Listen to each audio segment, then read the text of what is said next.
చెప్పండి అన్న, ఎక్కడి నుంచి వచ్చారు? యాక్చువల్ నేను మైబాద్ నుంచి వచ్చానండి. నా ప్రాపర్ వచ్చేసి మైబాద్ కుర్వి మండలం. 10 సంవత్సరాలు మన కేసీఆర్ ప్రభుత్వంలో చాలా బ్రహ్మాండంగా ఉందండి పాలన అనేది. ఏ ఒక్క వ్యవస్థ కూడా ఇబ్బంది పడలేదు.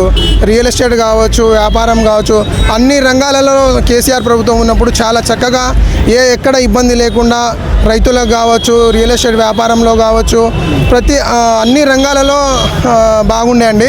ఇప్పుడు ఈ 2.5 సంవత్సరాల నుంచి ఈ కాంగ్రెస్ ప్రభుత్వం వచ్చినాక ఒక్క వ్యవస్థ కూడా బాగలేదండి. ఎక్కడ చూసినా అవినీతి, రౌడీయిజం, రౌడీ పాలన అలా నడుస్తుందండి. రియల్ ఎస్టేట్ అయితే చెప్పుకోదగ్గ అసలు విషయం, రియల్ ఎస్టేట్ మొత్తం పడిపోయిందండి. రియల్ ఎస్టేట్ ఏజెంట్లు అయితే వాళ్ళ పరిస్థితి అధ్వానంగా ఉందండి. వ్యాపారం ఏ వ్యవస్థ, రైతులు కావచ్చు, ఇంకా మన ఈ సిటీలో ఎక్కడ హన్మకొండలో అండి, నేను గత 15 సంవత్సరాల నుంచి ఉంటున్నా అండి. అసలు ఈ హన్మకొండ డెవలప్మెంట్ అనేది ఇప్పుడు 2.5 మొత్తం ఆగిపోయిందండి. హన్మకొండ డెవలప్మెంట్ ఒక అభివృద్ధి, తెలంగాణ రైజింగ్ అని చెప్పేసి చెప్తుండ్రు రేవంత్ రెడ్డి. మీరేమో అది పేరుకే అండి, మాటలు తప్ప చేతుల్లో లేదండి. మాటలు తప్ప చేతుల్లో ఏం లేదండి. ఇప్పుడు డెవలప్మెంట్ అనేది 10 సంవత్సరాలు చేసిన డెవలప్మెంట్ తప్ప ఇప్పుడు కాంగ్రెస్ ప్రభుత్వం వచ్చినప్పుడు ఈ వరంగల్, హన్మకొండ, ట్రై సిటీస్లో అభివృద్ధి అనేది ఒక్క ముక్క ఎక్కడ జరగలేదండి. ఆ ఫ్లైఓవర్లు కావచ్చు, మరి మన ఈ కాజీపేట ఫ్లైఓవర్, ఫాతిమారా ఫ్లైఓవర్, అది 3.5 కేసీఆర్ గవర్నమెంట్ ఉన్నప్పుడు అది నడిచిందండి. ఇప్పుడు 3 సంవత్సరాలు అవుతుంది, దాన్ని పట్టించుకునే నాదుడే లేదండి. 3 సంవత్సరాలు అది మన స్టేట్ వర్క్ అయిపోయింది, ఇప్పుడు సెంట్రల్ వర్క్. అది చేపించే చేత కానీ ప్రభుత్వం అండి ఇది కాంగ్రెస్ ప్రభుత్వము. అట్లా ఉన్నది పరిస్థితి. రేవంత్ రెడ్డి ఏమంటున్నాడు అంటే కేసీఆర్ గత 10 సంవత్సరాల పాలనలో బాగా అప్పు చేసి దివాలా తీసిన రాష్ట్రానికి, నేను ఏమైనా చెప్తామంటే నేను మిత్రులు కట్టుకోవడానికి సరిపోతాను.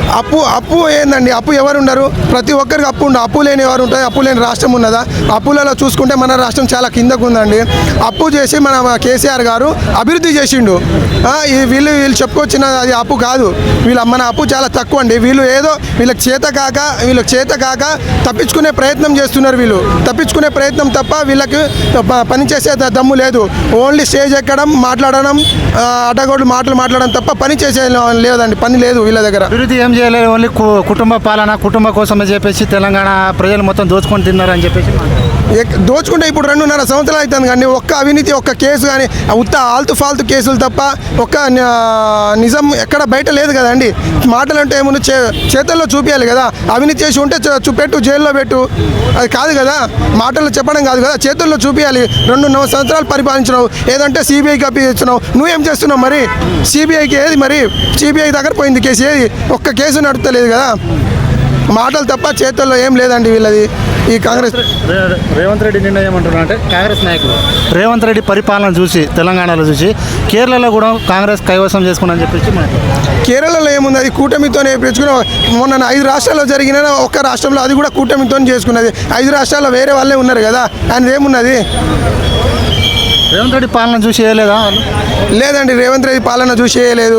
అక్కడ ఉన్న వాళ్ళు అంత కలిసికట్టుగా వాళ్ళని ఒక ఛాన్స్ ఇచ్చిరండి. అది కాంగ్రెస్ ప్రభుత్వ విజయం కాదు, అది ఒక యూనిటీ వాళ్ళతో చేసుకున్నది ప్రభుత్వం. అది వాళ్ళకి రేవంత్ రెడ్డికి దీనికి ఏ సంబంధం లేదు. ఇప్పుడు ఇక్కడ ఎలా ఉంది కాంగ్రెస్ పరిపాలన? 100కి 1000%, 100% కాదు 1000% బీఆర్ఎస్ ప్రభుత్వం వస్తుంది. నెక్స్ట్ వచ్చే అవకాశం ఉందా? 100% కాదు 200% వస్తుంది. ఇట్లా అంటారు. రేవంత్ రెడ్డి ఏమన్నా అంటే బీఆర్ఎస్ పార్టీ చచ్చిపోయింది, తొక్కుకుంటా ఇంకా నేను 10 సంవత్సరాలు నేనే వస్తానని చెప్తాను. అది కాని పని అని. ఆయన ఎన్ని జన్మలు ఎత్తినా అది కాని పని. 100%, 200% బీఆర్ఏ వస్తుందండి.